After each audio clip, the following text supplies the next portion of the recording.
안녕하세요. 오늘도 사연살롱을 찾아주셔서 감사합니다. 지난 목요일은 저희 부부의 결혼 20주년 기념일이었어요. 18살에 처음 만나 20년을 부부로 살았으니 인생의 절반을 함께 했다는 얘기죠. 솔직히 믿어지지가 않더라고요. 고작 20년 살고서 무슨 호들갑이냐고 하실지 모르겠지만 저희 부부한테는 그 20년이 기적처럼 느껴질 만한 이유가 있어요. 오늘 이렇게 사연을 보내기로 마음먹은 것도 바로 그 이유 때문이에요. 그럼 지금부터 저희 부부의 결혼에 얽힌 기가 막힌 사연을 전해드리겠습니다. 제가 어릴 때부터 저희 부모님은 맞벌이를 하셨어요. 두 분 다 지방 출신이라서 주변에 저를 봐줄 사람이 없어서 엄마는 늘 시간에 쫓기며 사셨어요. 지금처럼 영유아를 돌봐주는 어린이집이 거의 없던 시절이라서 엄마는 동네 아주머니한테 저를 맡기곤 하셨는데 제가 6살이 됐을 때 아주머니께서 이사를 가시는 바람에 그마저도 도움을 받을 수가 없었어요. 오전 시간은 유치원에서 보내니까 괜찮았는데 문제는 오후 시간이었어요. 부모님이 퇴근할 때까지 저를 봐줄 유치원은 없었거든요. 그때 도움을 주신 분이 바로 동네 태권도 도장 사범님이셨어요. 어차피 도장에 고등학생들도 다니기 때문에 밤까지 저를 데리고 있겠다고 하셨거든요. 그렇게 저는 6살 때부터 최연소 수강생으로 태권도를 시작하게 됐어요. 그때까지만 해도 그게 제 인생을 바꿔놓게 될 줄은 몰랐지만요. 유치원 하원 후에는 제 또래 친구들과 수업을 받고 4, 5시가 되면 초등학생 언니 오빠들이랑 같이 수업을 듣고 그러다가 사범님이랑 같이 저녁을 먹었어요. 그러다 중고등학생 언니 오빠들이 수업을 받을 때쯤이면 원장실 소파에 누워서 자곤 했죠. 본의 아니게 남들보다 태권도 수업을 오래 받다 보니 당연히 실력은 일취월장했고 초등학교 4학년이 됐을 때는 중학생들과 대련해도 이길 정도였어요. 그러자 사범님이 저희 부모님께 본격적으로 태권도를 시켜보라고 권유하셨고 그렇게 제 진로는 결정이 되었어요. 중학교에 들어가면서부터 나가는 대회마다 메달을 따낼 정도로 꽤 잘했고 그래서 고등학교도 태권도부가 있는 학교로 진학하게 되었어요. 국가대표가 돼서 올림픽에 나가는 걸 꿈꾸며 열심히 운동에 매진했어요. 그리고 손만 뻗으면 그 꿈을 잡을 수 있을 것 같은 순간에 모든 게 끝나고 말았죠. 제가 남편과 만난 건 그 무렵이었어요. 고2 봄이었죠. 같은 고등학교에 다니고 있었지만 반도 다르고 활동 범위가 달라서 학교 내에서는 한 번도 마주친 적이 없었어요. 그랬던 우리가 만나게 된 곳은 의외의 장소였어요. 바로 종합병원이었거든요. 당시 저는 고등학생부 태권도 선수로 대회를 앞두고 있었는데 연습 중에 십자인대를 다치는 바람에 병원에 입원하게 되었어요. 운동은 하는 사람들이야 늘 부상을 달고 살기 마련이지만 그때 부상은 평소와는 조금 달랐어요. 공중회전 후 착지를 하는 순간 뚝 끊어지는 소리가 들리더라고요. 그때는 어렴풋이 이번 부상은 심상치 않을 것 같다는 생각이 들었어요. 저희 학교 태권도부 코치님과 함께 근처 종합병원으로 가서 진료를 받는데 아니나 다를까 의사 선생님 표정이 사뭇 어둡더라고요. 십자인대 재건 수술을 하면 일상생활을 하는데 무리가 없겠지만 아무래도 선수 생활은 힘들 것 같습니다. 예상은 했지만 막상 의사 선생님을 직접 뵙고 나니 하늘이 무너지는 기분이었어요. 그때는 슬프거나 절망스럽다는 생각보다도 그저 머릿속이 하얘졌어요. 이런 순간 영화나 드라마에서는 주인공이 울먹이며 의사 선생님을 붙잡고 어떻게든 시합에는 나가게 해달라고 소리치잖아요. 그런데 저는 그럴 마음조차 생기지 않았어요. 단지 나 이제 뭐하고 살지? 이 생각뿐이었어요. 엄마 손에 이끌려 7살에 태권도에 다니기 시작해서 18살이 되기까지 태권도 하나만 바라보고 달려온 인생이었거든요. 내 미래는 딱 하나. 태권도 선수가 돼서 아시안 게임에도 나가고 올림픽도 나가고 거기서 메달까지 따내는 것. 그 외에는 생각해 본 적도 없었으니까요. 그런데 노력에 대한 결실을 맺기도 전에 이렇게 허망하게 끝나게 되다니 뭘 어떻게 해야 할지 모르겠더라고요. 그래서 멍하게 앉아 있었는데 오히려 함께 검사 결과를 듣고 있던 코치님이 의사 선생님한테 매달리며 부탁을 하시더라고요. 하지만 그게 의사 선생님 마음에 따라 달라질 결과가 아니잖아요. 결국 뒤늦게 병원으로 달려오신 부모님의 동의하에 저는 십자인대 재건 수술을 받았어요. 수술은 잘 됐다고 하시면서도 여전히 선수 생활에 대해서는 불가능하다는 말씀만 거듭하시더군요. 그래서 저도 저희 부모님도 혹시나 하는 마음을 접기로 했어요. 제 인생에서 태권도를 빼고 나니 아무것도 남는 게 없다는 생각이 들어서 밥도 먹기 싫고 친구들의 면회도 귀찮기만 했어요. 그냥 조용히 생각을 정리하고 싶었거든요. 그래서 목발을 짚고 병원 내 야외공원에 나가 시간을 보내곤 했어요. 구석진 벤치에 앉아 있으면 사람들 발길도 적어서 조용하고 좋았거든요. 그런데 하루는 아이들 소리로 시끌벅적한 거예요. 고개를 돌려보니 병원 가운을 입은 제 또래의 남자애가 어린 환자들과 함께 장난을 치며 놀고 있더라고요. 그걸 보니 저도 모르게 비아냥거리는 소리가 튀어나왔어요. 치, 팔자 좋다. 누군 인생 종치게 생겼는데. 그런데 그 순간 남자애가 고개를 들어 저를 쳐다보더라고요. 제가 한 소리를 들은 모양이었어요. 그래서 멋쩍게 몸을 돌려 앉으려는데 글쎄 남자애가 저 있는 쪽으로 성큼성큼 걸어오지 뭐예요. 솔직히 몸싸움은 자신 있었지만 장소가 장소인지라 꽤 난감하더라고요.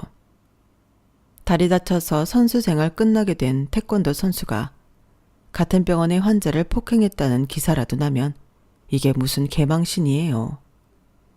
그래서 그냥 사과하고 끝내야겠다 생각하고 있었는데 정윤주 맞지?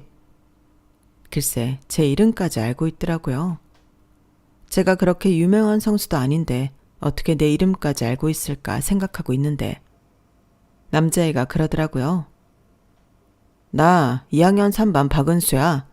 너랑 같은 학교라고. 그제야 조금 안심이 되더라고요. 적어도 저를 안다면 섣불리 싸움을 걸어올 리는 없을 테니까요. 저희 학교가 근처에서는 태권도로 좀 유명했거든요. 다리 다쳤어? 발목 아니면 무릎? 아예 제 옆에 자리를 잡고 앉아서 이것저것 물어대는데 슬슬 짜증이 나기 시작했어요.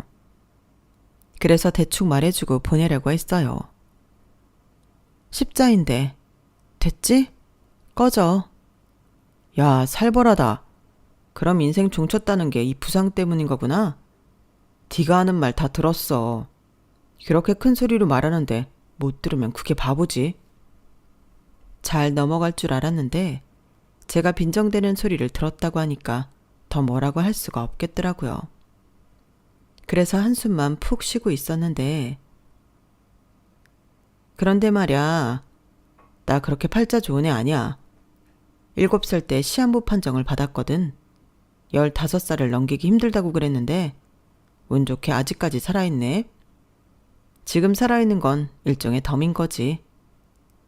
이런 엄청난 얘기를 담담하게 얘기하는 걸 보니 내가 가진 고민이 너무 보잘것없는 것처럼 느껴져서 오히려 창피하기까지 했어요. 미안. 난 그런 줄도 모르고 앞으로 운동 못할 거란 사실에 내가 좀 예민해졌나 봐. 네가 왜 미안해. 내가 너 때문에 아픈 것도 아닌데. 부상으로 선수 생활 그만두게 된 모양이구나. 그래도 넌 죽을 걱정은 없잖아. 아직 18살밖에 안 됐고. 그렇다고 네가 하고 있는 걱정이 아무것도 아니란 소리는 아니야. 다만 적어도 앞으로 60년은 더 살 테니까 뭐든 간에 지금부터 시작해도 늦지 않다는 얘기를 하는 거야. 일반적인 사람들은 20살이 넘어서야 뭘 할까 고민을 시작하잖아. 그에 비하면 늦은 것도 아니니까 너무 낙담하지 마. 태권도 외에도 네가 잘할 수 있는 게 분명히 있을 거야. 은수는 그 말을 하고는 다시 어린 환자들 틈으로 가서 시시덕거리며 떠들고 놀았어요. 그런데 참 이상하죠? 그날 처음 본 애랑 말 몇 마디 나눴을 뿐인데 방금 전까지 저를 짓누르던 걱정이 별것 아닌 것처럼 느껴지더라고요. 은수 말대로 저는 살아온 날보다 앞으로 살아갈 날이 많은 사람이잖아요. 내 인생에서 태권도가 차지하는 부분이 크기는 하지만 그렇다고 태권도 안 한다고 제가 죽는 것도 아니고요. 더는 할 수 없는 걸 아쉬워하며 허송세월 보내느니 차라리 내가 뭘 할 수 있는지 찾아보는 게 나을 것 같았어요. 천국과 지옥은 내 마음에 달려있다고 하더니 그 말이 맞는 것 같았어요. 그날 이후 우리는 매일 만나서 수다도 떨고 몰래 숨어서 짜장면도 시켜 먹곤 했어요. 그러다 은수가 먼저 퇴원을 한 뒤로는 은수가 주말에 먹을 걸 사들고 병원에 찾아오곤 했어요. 그러다 저도 퇴원을 하게 되었고 목발을 짚고 통학을 하게 되었죠. 학교로 돌아간 첫날 점심시간에 은수한테 가보려고 했는데 생각해보니 제가 은수네 반을 모르더라고요. 그래서 같은 반 친구한테 혹시 박은수를 아냐고 물어봤어요. 사실 물어보면서도 잘 모르지 않을까 생각했는데 이게 웬걸? 바로 알더라고요. 몰랐는데 은수가 학교에서 꽤 유명한 애였던가 봐요. 박은수 알지? 당연히 알지. 이과 1등이잖아. 걔네 아빠가 땡땡병원 원장일걸? 정말? 근데 왜 나한테 말 안 했지? 저랑 은수가 입원해 있던 병원이 바로 그 병원이었거든요. 걔네 집 엄청 부자잖아. 근데 네가 박은수를 어떻게 알아? 걔 애들이랑 말도 안 해. 엄청 살벌해서 애들도 말 못 건다던데? 맞다. 걔는 체육 시간에도 혼자 교실에서 공부해. 걔네 엄마가 담임한테 체육시키지 말라 그랬대. 어이없지 않냐? 애들은 은수가 몸이 안 좋다는 걸 모르는 눈치였어요. 그저 부잣집 아들의 전교 1등이라서 특혜를 받고 있는 줄 알고 있더라고요. 친구 얘기를 듣고 은수네 반에 가봤더니 제가 알던 은수랑 전혀 달라 보였어요. 얼굴에 웃음기 하나 없이 책상과 한 몸이 돼서 문제집만 풀고 있더라고요. 병원에서 아이들과 어울려 놀 때는 그렇게 잘 웃던 애가 말이죠. 제가 은수한테 가서 말을 걸었더니 반 아이들이 일제히 저희 쪽을 쳐다봤어요. 믿을 수 없다는 표정들이었죠. 저를 본 은수는 그제야 제가 알던 그 얼굴로 돌아왔어요. 잔잔한 미소가 번져있는 얼굴로요. 그날 이후 학교에선 우리 둘에 대한 소문이 퍼졌어요. 은수랑 제가 사귄다는 소문도 있고 제가 무력으로 은수한테 삥을 뜯으려 친한 척 한다는 둥 여러 가지 말들이 많았죠. 그리고 반응은 하나같이 박은수가 뭐가 아쉬워서 나 같은 애랑 사귀냐 였어요. 사실 태권도 하나 빼면 저는 아무것도 아닌 사람이니까요. 성적도 별로고 특별히 잘하는 것도 없고 집이 잘 사는 것도 아니니까요. 은수랑은 급이 완전 다르다고 할까요? 그래서 애들은 우리 둘이 친한 게 신기했던 모양이에요. 하긴 저도 은수에 대해 알면 알수록 신기했으니까요. 그래서 생각한 게 나 스스로 내가 은수한테 걸맞는 사람이 되자는 거였어요. 비록 태권도는 못하게 됐지만 그렇다고 내 인생이 끝난 건 아니잖아요. 그럼 내가 할 수 있는 걸 찾아보자 하고 말이죠. 그렇게 찾아낸 게 바로 체육교사였어요. 다시 전처럼 태권도 시합을 뛸 수는 없겠지만 그래도 운동신경도 좋으니 체육교육과에 들어가는 게 그리 어려울 것 같지는 않더라고요. 문제는 성적이었어요. 제가 운동신경은 자신 있는데 공부머리는 참 한심했거든요. 그러던 차에 은수가 공부를 가르쳐 주겠다고 나선 거예요. 주말마다 자기네 집으로 오라더군요.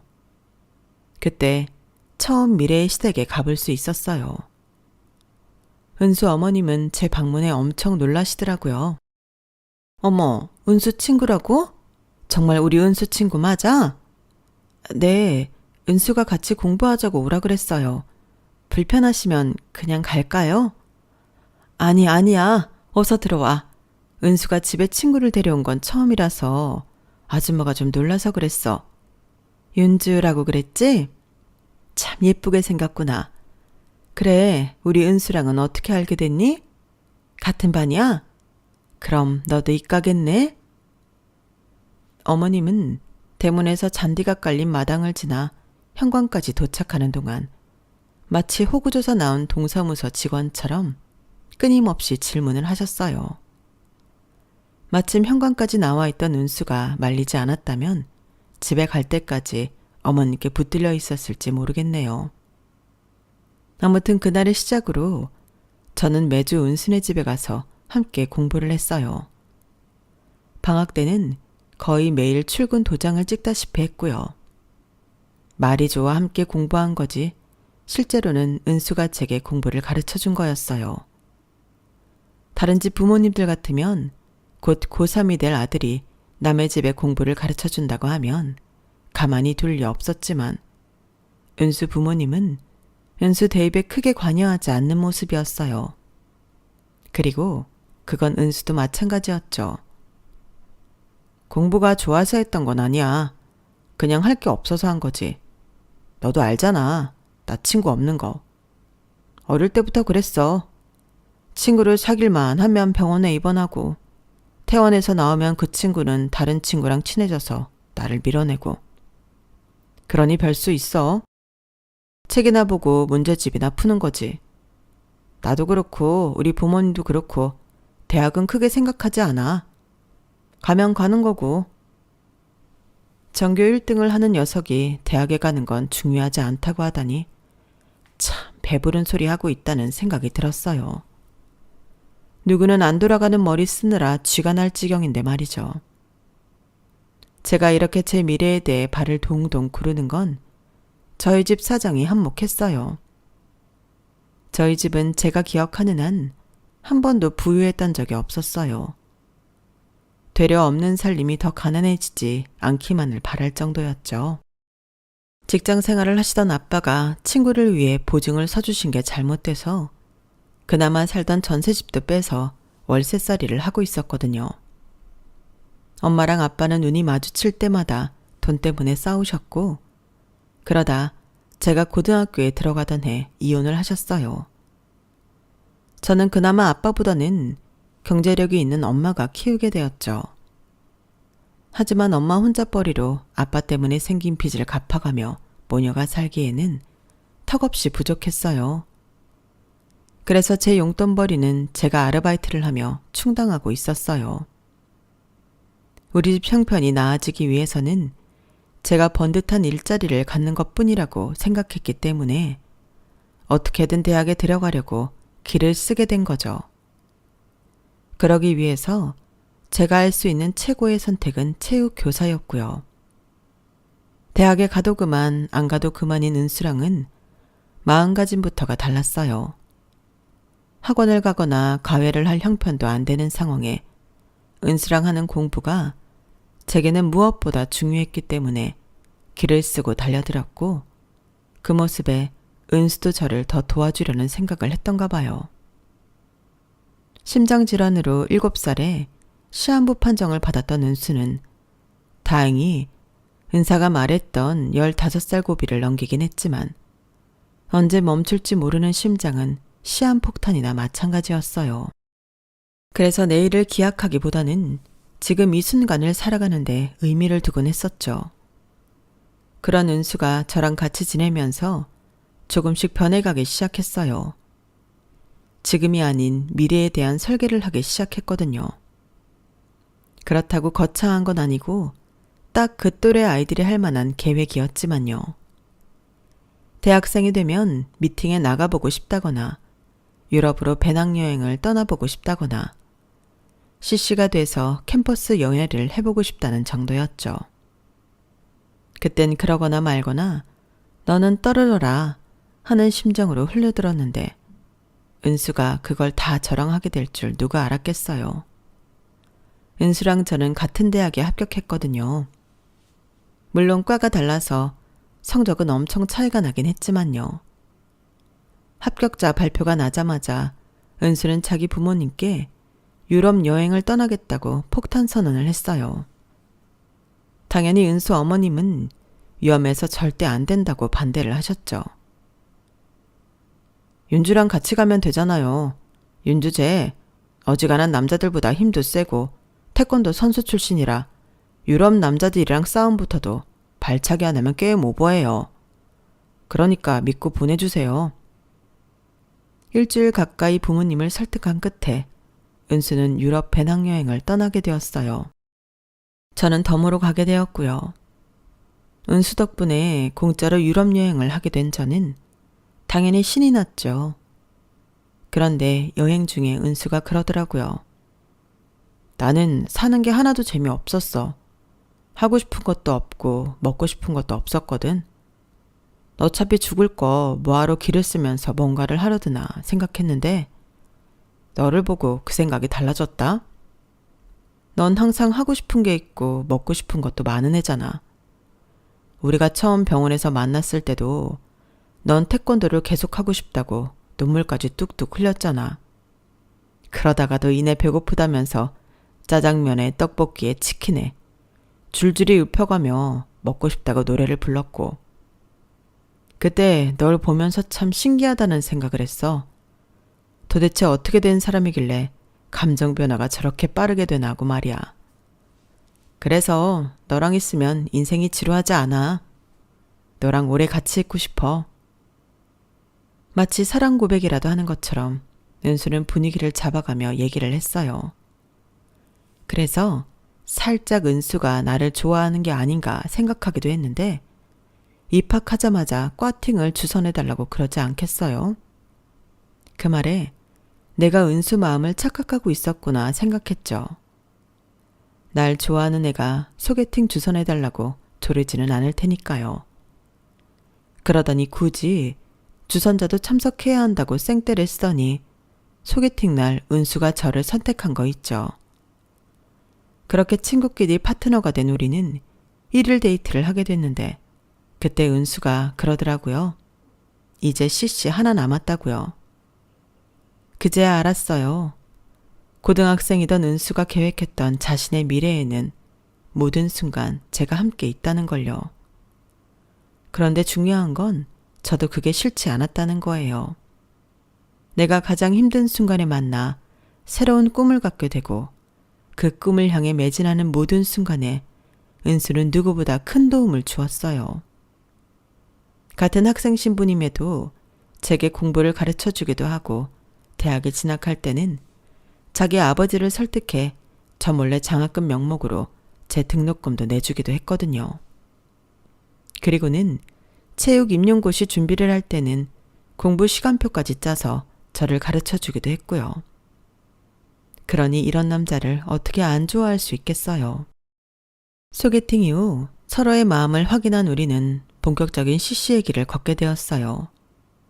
이 소식을 들은 고등학교 동창들은 이제서야 사귀는 게 오히려 더 이상할 정도라며 진작부터 우리 관계를 예상했다고 하더군요.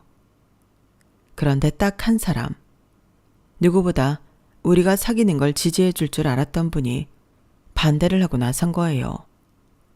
그건 바로 은수 어머님이었어요. 그거 사랑 아니야. 니들이 하도 오래 붙어 다녀서 착각들 하는 거라고. 괜히 친한 친구 사이 망치지 말고 지금이라도 다시 생각해 윤주야. 내가 전에 그랬잖아. 네 이상형은 널 보호해 줄 수 있는 든든한 남자라고. 우리 은수를 봐라.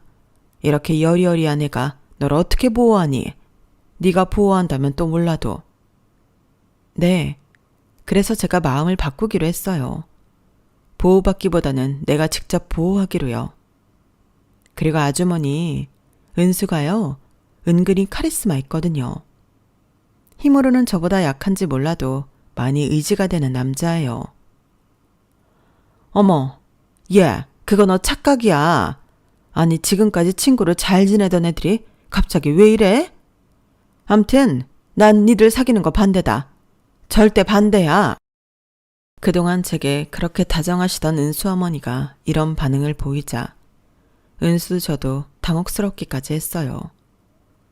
그날 이후로 은수 어머님은 제가 집에 찾아가는 것도 못하게 하시고 어쩔 수 없이 제가 집에 가게 되면 절대로 우리 둘만 한 방에 두지 않으셨어요. 어떻게든 둘 사이를 갈라놓으려고 혈안이 된 사람 같았죠. 그런데 그거 아시죠? 로미오와 줄리엣도 양가 부모님이 그렇게 갈라놓으려고 해서 더 애절하고 끈끈한 사랑을 했다는 걸요. 저희도 그랬어요. 어머님이 반대를 하시니까 오기 반 자존심 반으로 더 죽어라 붙어 다녔거든요. 그러다 보니 차라리 늘 붙어 다닐 거라면 그냥 결혼해서 같이 사는 게 낫겠다는 생각이 들더라고요. 그래서 대학교 2학년 겨울방학을 며칠 남기고 양가 부모님께 결혼하겠다고 폭탄 선언을 해버렸죠. 저희 엄마는 다 큰 성인이니 알아서 하라는 반응이셨고 아버님은 쌍수 들고 환영하셨어요. 일찍 결혼해서 안정된 가정을 꾸리는 게 좋겠다고 하면서요. 그런데 이번에도 어머님이 극구 반대를 하시는 거예요. 그래서 단도직입적으로 물었어요. 어머님은 제가 싫으시냐고요. 그랬더니 윤주 너는 안 믿을지 모르겠지만 난 너 좋아한다. 우리 은수가 너 만나고 성격도 밝아지고 주변에 친구도 많이 생겼잖니. 그런데 나는 딱 거기까지라고 생각한다. 그냥 좋은 친구로 남아. 그래야 오래가지. 어머님, 이미 제 눈에 은수가 남자로 보이고 은수한테도 제가 여자로 보이는데 어떻게 친구로 지내요? 그건 이제 불가능해요. 제가 싫은 게 아니시라면 저 좀 며느리로 받아주세요. 제가 잘할게요. 글쎄 안 된대도. 그래, 네가 정 우리 은수랑 결혼을 하겠다면 계약서 한 장 써라. 그리고 계약서에 쓴 내용을 비롯해 계약서를 쓴 사실까지 절대 아무한테도 말하면 안 돼. 어때? 이래도 결혼하겠니? 무슨 내용을 쓰라고 하는지 물을 것도 없이 저는 바로 하겠다고 해버렸어요. 그러자 어머님은 꽤 놀라는 표정이더라고요. 이렇게 나오면 제가 입각 결혼 안 한다고 나가 떨어질 줄 알았던 모양이에요.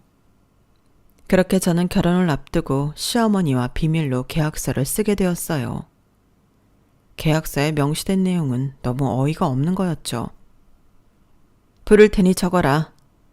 나 정연주는 박은수와의 사이에서 절대 자녀를 생산하지 않겠음.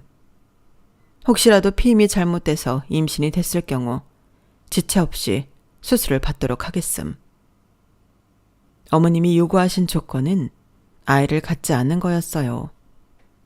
다른 시부모님들은 어떻게든 손주를 빨리 낳으라고 닥달하는 것과는 너무도 대조적이었어요. 다 적었니? 네가 이 약속만 지킨다면 나도 더는 결혼을 말릴 생각 없다. 네 대학 학비는 물론이고 니들 살 집부터 혼수까지 다 장만해주마. 내가 왜 이런 조건을 거는지 궁금하지? 난 네 피가 섞인 애를 이 집안 사람으로 인정할 수 없어. 그러니 애초에 만들지 않는 게 맞아. 오늘 이 계약서는 죽을 때까지 너랑 나만 하는 거다. 알겠지? 그렇게 저는 남편한테조차도 비밀로 어머님과 결혼 계약서를 작성했어요. 그때는 자존심도 내려놓을 수 있을 만큼 결혼이 하고 싶었거든요. 어머님은 약속대로 저희가 살 집이며 혼수까지 뭐 하나 모자란 것 없이 다 해주셨어요. 어린 나이에 종합병원 원장님 댁에 맨몸으로 시집을 갔다고 하자 같은 과 동기들을 비롯해 고등학교 동창들 그리고 외가 식구들까지 모두 저를 부러워했어요. 전생에 나라를 몇 개나 구했길래 그런 집에 그런 좋은 조건으로 시집을 가냐면서요. 저도 알아요. 이게 얼마나 대단한 일인지를요. 그래서 처음엔 나한테 나쁠 게 없는 조건이다 생각했었는데 시간이 지나자 그렇지 않다는 걸 조금씩 느끼게 되었어요. 대학 졸업 후 남편은 대학원에 진학을 했고 저는 체육 임용고시에 합격해서 중학교 선생으로 발령받았어요. 직장 생활을 하다 보니 동료 선생님들 경조사에도 종종 참석하게 되었는데 특히나 자녀 돌잔치에 갈 때마다 너무 부럽고 나도 아기를 갖고 싶다는 생각이 들더라고요. 상황을 모르는 남편은 자기는 피임도 안 하는데 왜 아기가 안 생기는지 모르겠다며 난임 클리닉에라도 가보자고 하더군요. 그럴 때마다 아직 젊으니까 조금 더 기다려보자고 남편을 달래곤 했죠. 그런데 뜻하지 않은 일이 벌어진 거예요. 집에서 소파에 나란히 앉아 영화를 보던 남편이 갑자기 가슴을 쥐고 통증을 호소하지 뭐예요. 남편 심장이 안 좋다는 걸 알고 있기 때문에 바로 119에 전화해 구급차를 타고 근처 대학병원으로 향했어요. 병원에 도착하자마자 남편은 응급수술에 들어갔고 수술실 앞에서 혼자 기다리는데 뒤늦게 시부모님이 달려오셨더라고요. 아버님은 의료진을 찾아가 정확한 상황을 전해 듣고 계셨고 어머님은 저를 보시자마자 눈물을 흘리셨어요. 그리고는 백에서 손수건을 꺼내 제 앞에 무릎을 세우고 앉으시더라고요. 왜 그러시나 하고 아래를 봤더니 제가 글쎄 신발을 짝짝이로 신고 왔지 뭐예요. 운동화 한쪽에 앞이 뻥 뚫린 슬리퍼를 한쪽 신고 있더라고요. 어머님은 슬리퍼 밖으로 튀어나온 제 발을 손수건으로 감싸주며 그러셨어요. 세상에 이 추운 날에 이러고 온 거니? 동상이라도 걸리면 어쩌려고. 겉옷도 안 입고 이러고 왔어? 그러시면서 걸치고 있던 코트를 벗어 제 어깨에 둘러주셨어요. 제가 괜찮다고 사양하자 들은 척도 않으시곤 단추까지 다 채워주시더라고요. 난 속에 두껍게 입어서 괜찮아. 한겨울에 반팔을 입고 왔니? 이러다 수술 들어간 내 아들보다 네가 먼저 가겠다. 그러면서 어깨가 들썩이도록 우시더라고요. 의료진과 얘기를 나누고 오신 아버님은 눈시울이 젖어 있었어요. 마음의 준비를 하는 게 좋겠다고 하시더라고요. 그 말에 다리에 힘이 풀려서 휘청하자 어머님이 저를 잡아주셨어요. 마음 독하게 먹어라. 그래도 은수가 네 덕에 오래 버틴 건지도 몰라. 15살도 못 버틸 거라더니 그보다 10년 가까이 더 살았잖니? 윤주야, 너는 할 만큼 했다. 우리 은수, 너 만나서 행복했을 거야. 부모가 해주지 못한 것까지 네가 다 해줬어. 이런 날이 올 것 같아서 내가 애는 갖지 말라고 한 거다. 은수 녀석 이렇게 가버리면 너 혼자 애까지 데리고 어떻게 사니? 조금씩 마음을 비우자. 수술 결과가 어떻게 나오든 마음은 다치지 말아라. 모질게 결혼을 반대했던 어머님은 그제야 진심을 털어놓으며 저를 달래주셨어요. 수술이 끝날 때까지 제 옆에 앉으셔서는 등도 쓸어주시고 손도 잡아주셨죠. 하지만 어머님이 따뜻한 위로를 받는 동안에도 저는 속으로 이런 생각을 했어요. 차라리 어머님이랑 했던 계약을 깨고 아이를 가질 걸 그랬다고요. 아이라도 있었다면 살아갈 용기가 났을 텐데 이렇게 남편이 떠나고 나면 도저히 혼자 살아갈 엄두가 나지 않았거든요. 그래서 더 내 결정에 화가 나고 아쉬웠어요. 그렇게 10시간에 가까운 수술이 끝나고 담당이가 먼저 밖으로 나왔어요. 저와 시부모님은 의사 선생님 입에서 나올 말만 숨죽여 기다렸어요. 그리고 드디어 수술은 성공적으로 끝났습니다. 일단 경과를 더 지켜봐야겠지만 현재로서는 희망적입니다. 그 말에 저도 시어머니도 참았던 눈물이 주르륵 흘러내렸어요. 그리곤 입에선 연신 감사하다는 말만 흘러나왔죠. 그렇게 죽을 고비를 넘긴 남편은 그 후로 19년이 흐른 지금까지 멀쩡히 살아있답니다. 그리고 남편이 수술하고 이듬해 가진 우리 아들이 벌써 고등학교 2학년이 되었어요. 우리 부부가 처음 만났던 그 나이인 거죠. 아, 어머님과 썼던 계약서는 남편이 수술받은 그 무렵 제 손으로 찢어버렸어요. 그리곤 어머님께도 당당하게 말씀드렸죠. 어머님, 저요, 이 계약 물을래요. 계약 파기에 따른 위약금을 청구하시면 돈으로 갚을 거고요.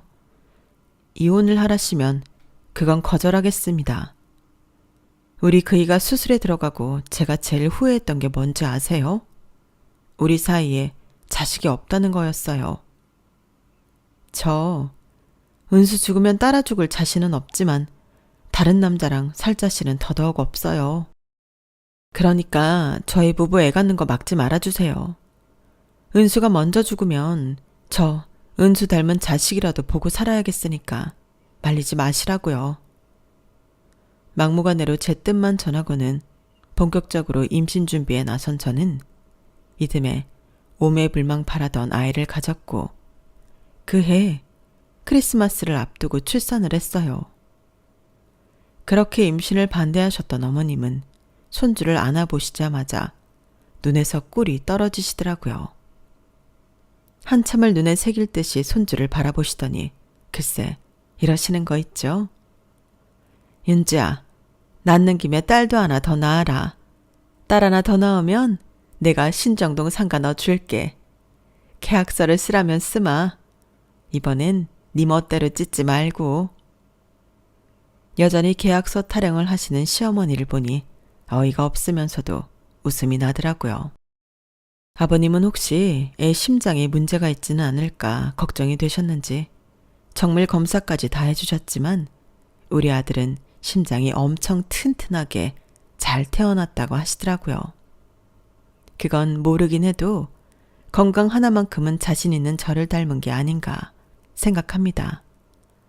저희 집에서 힘쓰는 일은 제가 하고 머리 쓰는 일은 남편이 주로 하고 있는데 앞으로 몇 년 뒤에는 저를 이어 아들 녀석이 하게 되지 않을까 생각합니다. 시어머니 앞에서 계약서까지 쓰고 한 결혼이었지만 그때로 다시 돌아간다고 해도 저는 그 계약서 쓸 것 같아요. 물론 제 손으로 찍게 되겠지만요. 지금까지 제 사연을 들어주셔서 감사합니다. 모든 가정에 행복이 가득하시길 진심으로 바랍니다. 여러분, 사연 댓글에 응원과 현명한 조언 부탁드려요. 좋아요와 구독은 저에게 큰 힘이 됩니다. 오늘도 좋은 일 가득하세요.